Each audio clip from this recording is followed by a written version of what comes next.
ये जो अमेरिका का चेहरा आज आपको दिखाई देता है, ये अमेरिका 10 करोड़ रेड इंडियन की लाश पर खड़ा हुआ एक देश है। कितने हैवानियत वाले लोग होंगे, कितने नराधम किस्म के लोग होंगे जो सबसे पहले गए अमेरिका को बसाने के लिए, उसका एक अंदाजा आपको लग सकता है। और आज स्थिति क्या है कि जो अमेरिका की मूल प्रजा है, जिनको रेड इंडियंस कहते हैं, उनकी संख्या मात्र 65,000 रह गई है।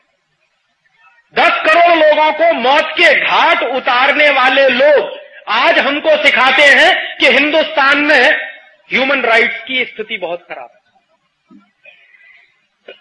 जिनका इतिहास ही ह्यूमन राइट्स के वायलेशन पर टिका हुआ है, जिनकी पूरी की पूरी सभ्यता 10 करोड़ लोगों की लाश पर टिकी हुई है, जिनकी पूरी की पूरी तरक्की और विकास 10 करोड़ रेड इंडियनों के खून से लिखा गया है, ऐसे अमेरिका के लोग आज हमको कहते हैं कि हिंदुस्तान में साहब ह्यूमन राइट्स की बड़ी खराब स्थिति है, कश्मीर में, पंजाब में, वगैरह वगैरह।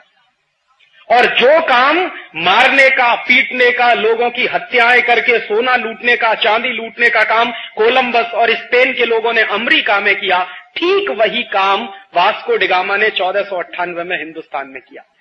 ये वास्को डिगामा जब कालीकट में आया 20 मई 1498 को, तो कालीकट का राजा था उस समय झामोरीन।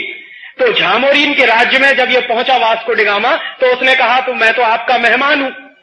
और हिंदुस्तान के बारे में उसको कहीं से पता चल गया था कि इस देश में अतिथि देवो भव की परंपरा। तो झामोरीन ने, बेचारे ने, ये अतिथि है ऐसा मान के उसका स्वागत किया। वास्को डिगामा ने कहा कि मुझे आपके राज्य में रहने के लिए कुछ जगह चाहिए, आप मुझे रहने की इजाजत दे दो, परमिशन दे दो। झामोरीन बेचारा सीधा साधा आदमी था, उसने कालीकट में वास्को डिगामा को रहने की इजाजत दे दी। जिस वास्को डिगामा ने झामोरीन के राजा को अतिथि बनाया, उसका आतिथ्य ग्रहण किया, उसके यहां रहना शुरू किया, उसी झामोरीन की वास्को डिगामा ने हत्या कराई। और हत्या करा के खुद वास्को डिगामा कालीकट का मालिक बना। और कालीकट का मालिक बनने के बाद उसने क्या किया कि समुद्र के किनारे है कालीकट, केरल में, वहां से जो जहाज आते जाते थे, जिसमें हिंदुस्तानी व्यापारी अपना माल भर भर के साउथ ईस्ट एशिया और अरब के देशों में व्यापार के लिए भेजते थे, उन जहाजों पर टैक्स वसूलने का काम वास्को डिगामा करता था। और अगर कोई जहाज वास्को डिगामा को टैक्स ना दे, तो उस जहाज को समुद्र में डुबोने का काम वास्को डिगामा करता था। और वास्को डिगामा हिंदुस्तान आया पहली बार 1498 में, और यहां से जब लूट कर संपत्ति ले गया तो 7 जहाज भर के सोने की अशर्फियां थी। पोर्चुगीज सरकार के जो डॉक्यूमेंट्स हैं वो बताते हैं कि वास्को डिगामा पहली बार जब हिंदुस्तान से गया, लूट कर संपत्ति को लेकर गया, तो 7 जहाज भर के सोने की अशर्फियां। उसके बाद दोबारा फिर आया Vasco da Gama. Vasco da Gama Hindustan में 3 बार आया लगातार लूटने के बाद। चौथी बार भी आता लेकिन मर गया। दूसरी बार आया तो हिंदुस्तान से लूट कर जो ले गया वो करीब 11 से 12 जहाज भर के सोने की अशर्फियां थी।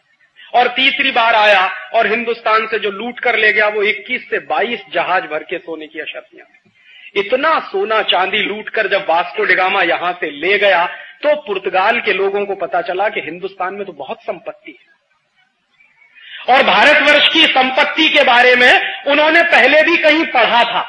उनको कहीं से ये टेक्स्ट मिल गया था कि भारत एक ऐसा देश है जहां पर महमूद गजनवी नाम का एक व्यक्ति आया, 17 साल बराबर आता रहा, लूटता रहा इस देश को, एक ही मंदिर को, सोमनाथ का मंदिर जो वेरावल में। उस सोमनाथ के मंदिर को महमूद गजनवी नाम का एक व्यक्ति एक वर्ष आया, अरबों खरबों की संपत्ति लेकर चला गया। दूसरे साल आया, फिर अरबों खरबों की संपत्ति ले गया। तीसरे साल आया, फिर लूट कर ले गया।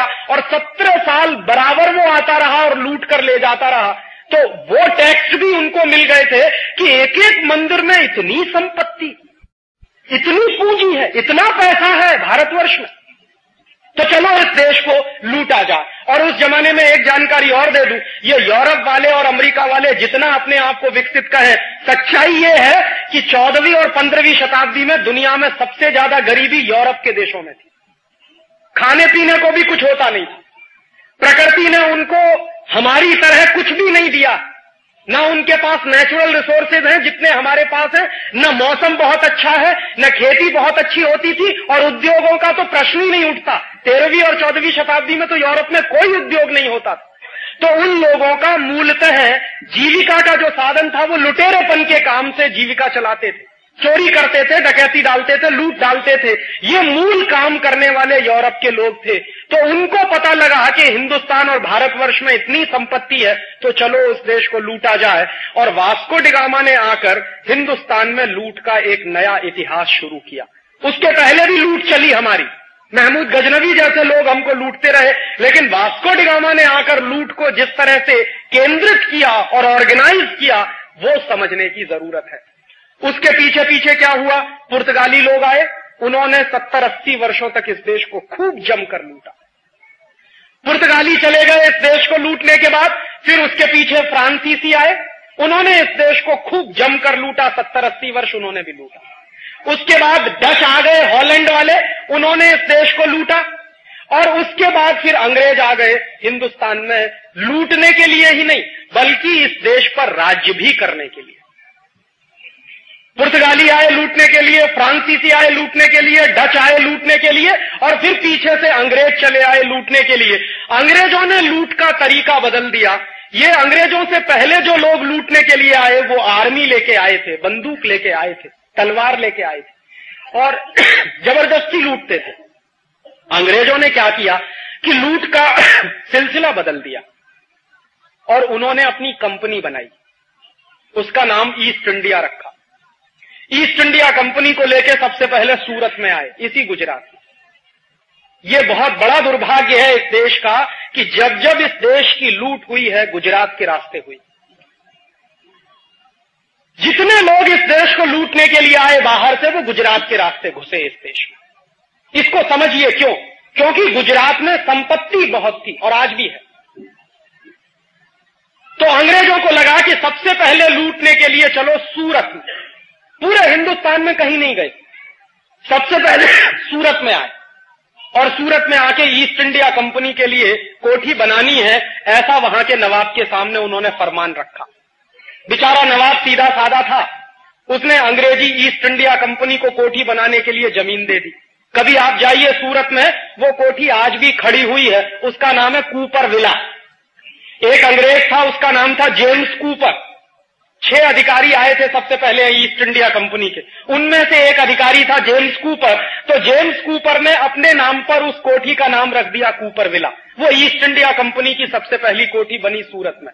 सूरत के लोगों को मालूम नहीं था कि जिन अंग्रेजों को कोठी बनाने के लिए हम जमीन दे रहे हैं, बाद में यही अंग्रेज हमारे खून के प्यासे हो जाएंगे। अगर ये पता होता तो कभी अंग्रेजों को सूरत में ठहरने की भी जमीन नहीं मिलती। अंग्रेजों ने फिर वही किया, उनका जो असली चरित्र था। पहले कोठी बनाई, व्यापार शुरू किया, धीरे धीरे पूरे सूरत शहर में उनका व्यापार फैला और सन 1612 में सूरत के नवाब की हत्या कराई। जिस नवाब से जमीन लिया कोठी बनाने के लिए, उसी नवाब की हत्या कराई अंग्रेजों ने। और 1612 में जब नवाब की हत्या करा दी उन्होंने, तो सूरत का पूरा बंदरगाह अंग्रेजों के कब्जे में चला गया।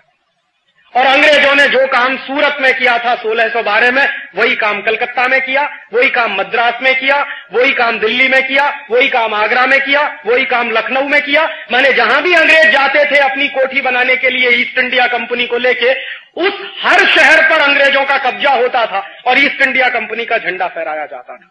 150 वर्षों के अंदर व्यापार के बहाने अंग्रेजों ने सारे देश को अपने कब्जे में ले लिया। 1750 तक आते आते सारा देश अंग्रेजी ईस्ट इंडिया कंपनी का गुलाम हो गया। किसी को नहीं मालूम था कि जिस ईस्ट इंडिया कंपनी को हम व्यापार के लिए छूट दे रहे हैं, जिन अंग्रेजों को हम व्यापार के लिए जमीन दे रहे हैं, जिन अंग्रेजों को व्यापार के लिए हिंदुस्तान में हम बुला के ला रहे हैं, वही अंग्रेज इस देश के मालिक हो जाएंगे, ऐसा किसी को अंदाजा नहीं था। अगर ये अंदाजा होता तो शायद कभी उनको छूट न मिलती। लेकिन 1750 में ये अंदाजा हुआ, और अंदाजा हुआ एक व्यक्ति को, उसका नाम था सिराजुद्दौला। बंगाल का नवाब था। तो बंगाल का नवाब था सिराजुद्दौला, उसको ये अंदाजा हो गया कि अंग्रेज इस देश में